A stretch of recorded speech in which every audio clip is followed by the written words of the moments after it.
Okay,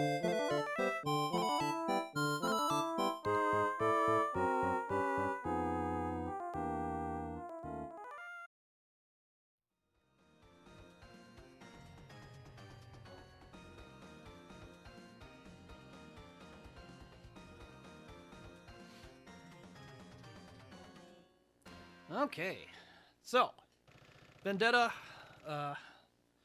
follow-up. This game was actually originally titled Crime Fighters 2, sequel to the Crime Fighters game made by Konami. For my money, I think this is the best of like what Konami did with their own style of beat-em-ups. Gonna be playing Boomer today. The characters mostly function the same, but they have some differences in the details of the ways their attacks work. And Boomer just kind of ends up with the best deal out of the lot.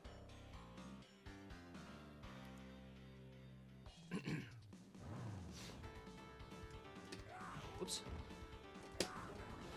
So this is a 2-button game.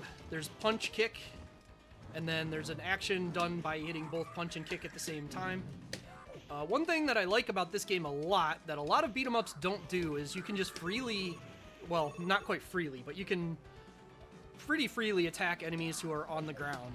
You just have a designated action if you hit kick when you're near them. Like many games, the left edge of the screen is very hazardous to enemies. If you get enemies, I do need to run the timer, yes. If you get enemies off the left edge of the screen, they just cease to exist. So a lot of enemies you can deal with a lot more efficiently by just kind of like hauling them over here. And Boomer has the unique property that his throw is able to bypass the edge of the screen. Most characters, if you throw enemies from close to the edge, they'll kind of like run into a wall.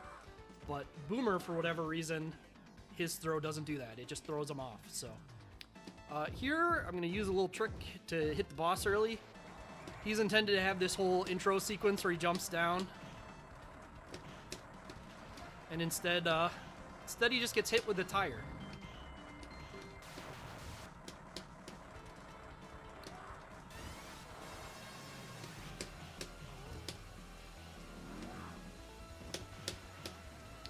Throws in this game are kind of a little tricky to get used to. They're essentially 100% proximity based. If you're kind of within a certain range of an enemy, you'll throw them normally. But if you're within a pretty specific distance, you'll grab them and do the head bash. And the head bash is the most effective way to damage bosses. Normal punches and kicks each do 2 damage. The like heavy, strong attacks that knock enemies down do 4. The head punch is actually, each instance of punching them in the head does 6 damage, so it can do 18. The only other damage of note is there's weapons like shotguns, which do 40 damage. So, pretty big difference. But bosses, if you hit bosses with any of the attacks that do 40 damage, they'll just take 4 instead. Kind of strange. This bottle is also 40 damage if you specifically hit the enemy with it in the head. If you throw it and it like burns the area, then it only does 4. So, pretty good weapon, the shotgun. This brick is another 40 damage. It's just can really use objects efficiently in this game and eliminate normal enemies pretty quickly, at least. So this guy, I believe, was probably intended to be a boss, and they never made a stage for him, so he ended up the stage mini-boss here.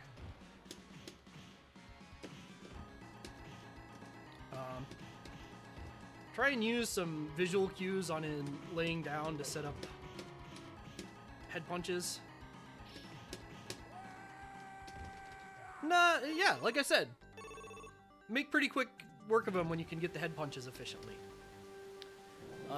Here's a Konami gimmick that they loved, which is the big dudes trying to body slam you on an elevator. Feel like half of Konami's beat-em-ups have some similar such gimmick.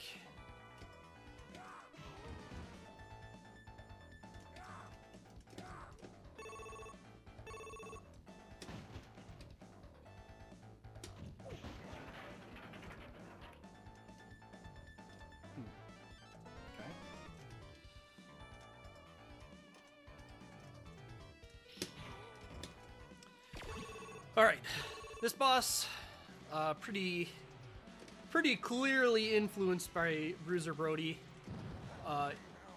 He's one of the more challenging bosses. He's one of the first ones, or he is the first boss, I guess, that is not hit by, or you can't throw in any way.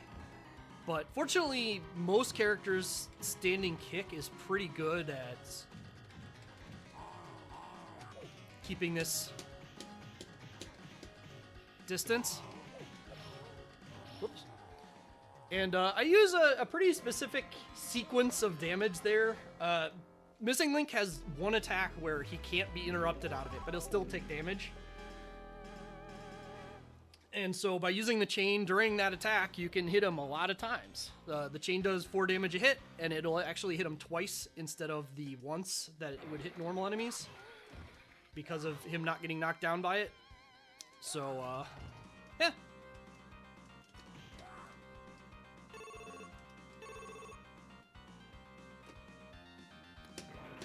So this stage, depending on what version you're playing, the enemy layout will be a bit different. There's some enemies that were understandably removed because they were quite gross from certain versions of the game.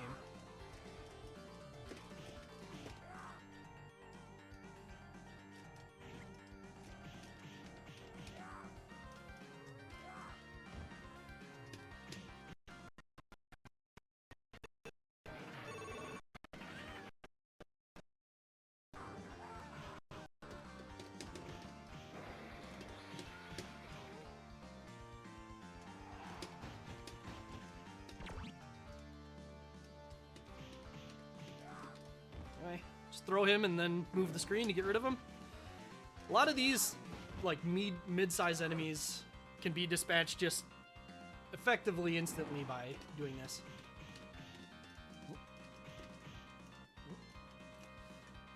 Missed our chance on this guy. There we go. Yeah, you know, you can do that. Just put a bucket on people's head. Why not?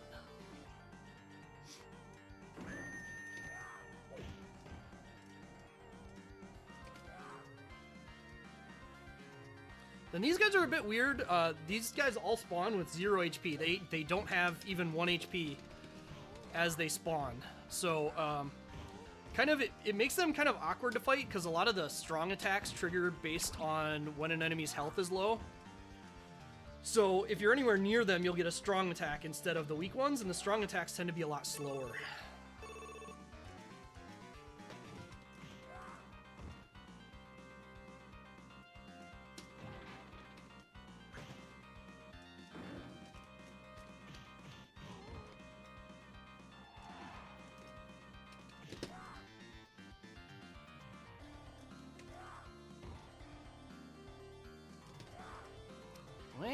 Our boss here.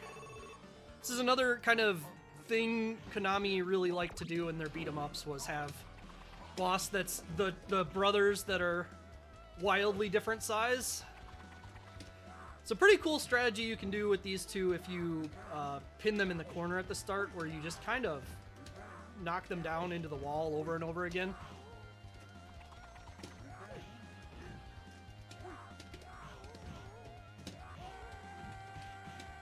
And then, once the smaller brother has been eliminated, the big one doesn't really have any way to defend himself from quick attacks, so you can kind of do that and avoid the strong attacks to just kind of punch him. Stage 4, the start of Stage 4, there's a kind of slightly specific thing I do here. By walking forward, you can take advantage of the spawning invincibility and get this dog to jump once, then come back down here and smack them both with that barrel, with the bottle rather, which makes the start, that the dog lunging at you is a bit of an annoying thing to deal with. So we get this shotgun, which makes pretty quick work of the stage itself.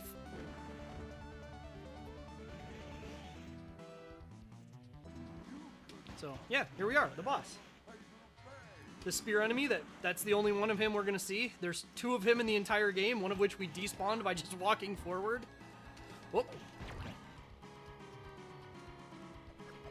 And Kurt, we're once again just gonna try and get head punches on since we can. Certain health triggers, he spawns another guy who we're just gonna immediately get rid of. Unfortunately, when he does this attack, you just kind of have to wait.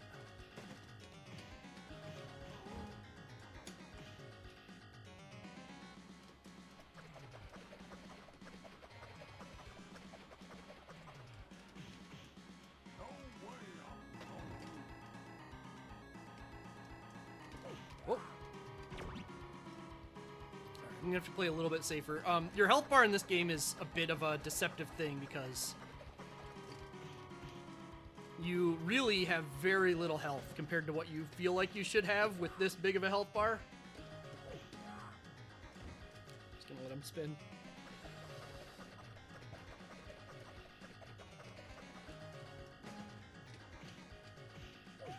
There we go.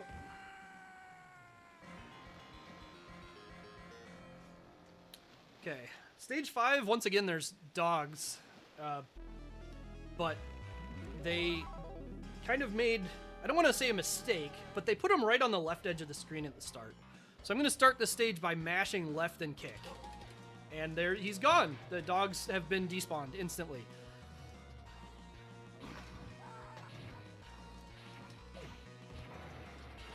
Anyway, try and drop the crime sign on us. Not sure why this gang has a big neon crime sign, but so be it.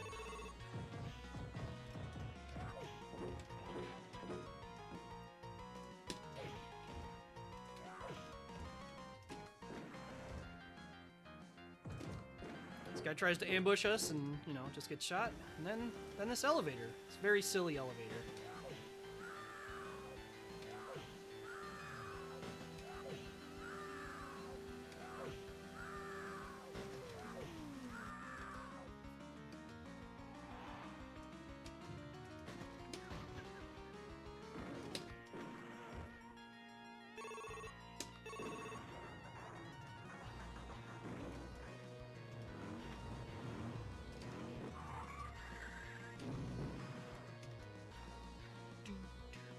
Let's try and manipulate all this stuff to get some good use out of the shotgun.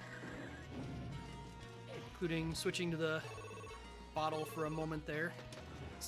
These guys right here can be a pretty big pain if you don't know they're coming. They're pretty likely to get you in a loop of just throwing fire bombs on you over and over again.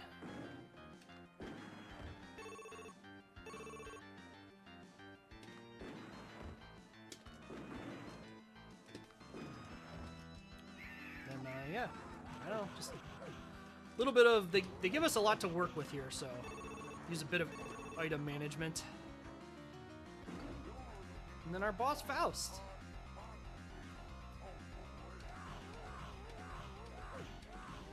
First phase is a bit deceptive. It looks like he's not taking damage, but he is from those.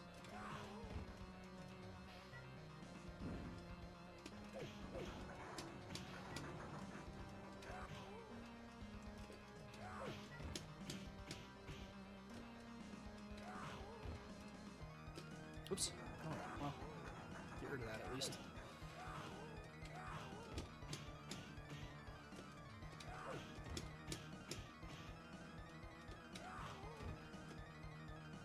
Try and be on the left side of Faust when he does this so that these guys spawn on the left.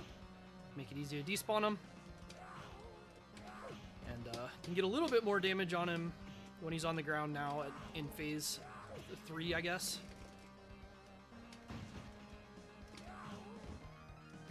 A little overcautious here, but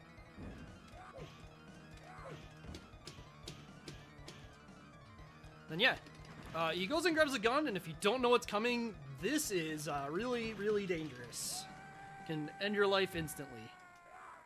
And that's the final boss.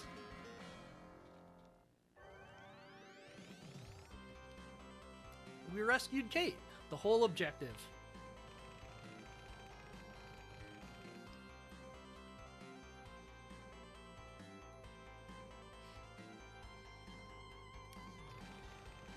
But to their surprise, They've been mysteriously revived. You ain't leaving this town alive. So here we get our boss rush. Just get to fight all 6 bosses 2 at a time.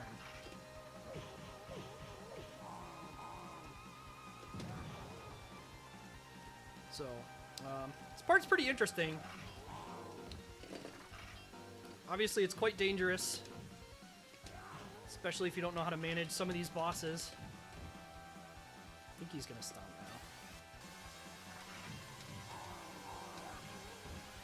now. Oh! Jeez. One more hit on him. Oh, okay. Okay.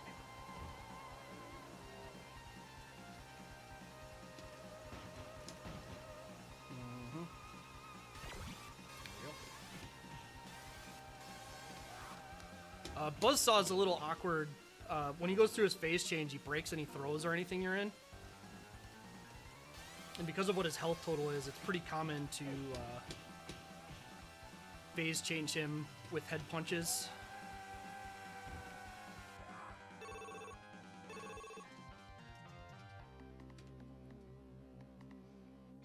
I'll try and do this setup with... Nope. Okay. So I really, really need the small rude brother to be dead here, because otherwise this is just entirely too dangerous. I try and use a setup with that barrel on the start to kind of... oh, okay. Oh, you're not close enough there. Okay. I tried to do... The bigger rude brother has the odd property that he can be hit by the grounded kicks when he's standing. Ah. So if you knock down Joe next to him, you can do that to damage him more efficiently, but it didn't work out.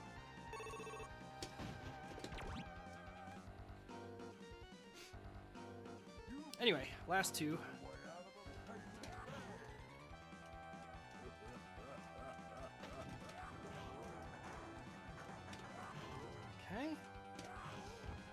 Faust's summon list is different in this fight compared to the boss fight that he had originally. It actually has more summons in it, and they're different enemies. So, try and manage my resources a bit to get rid of them at opportune times. But unfortunately, this fight especially involves a lot of kind of just like waiting for them to be in a position where you can attack them safely.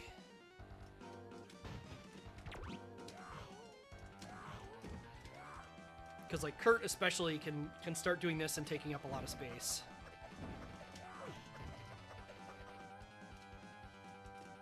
Because you just kind of have to walk away from Kurt. I'm gonna get kicked as I stand here. Yeah.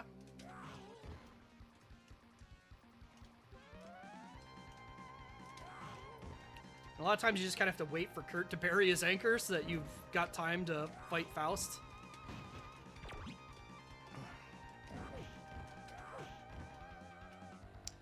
Faust should be summoning one more enemy pretty quick here. Now? No?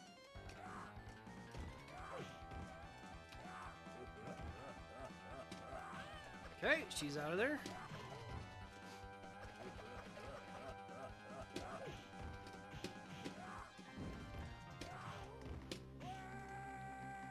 Down to Kurt.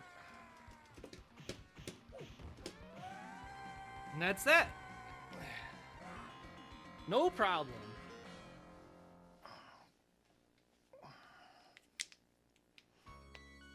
I'm gonna leave the timer running for like 30 seconds because that's how much I lost in the beginning. So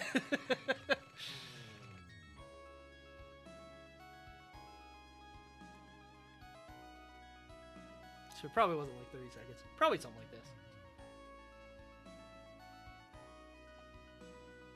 Good enough. Somewhere in that range.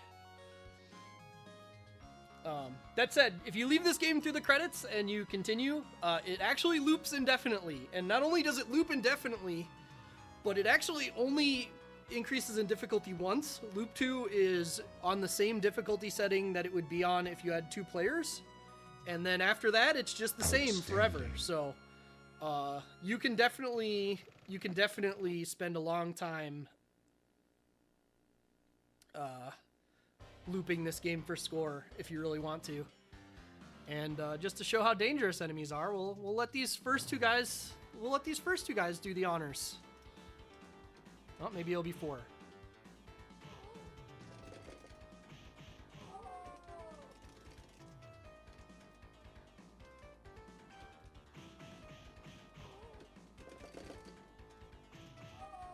About to die.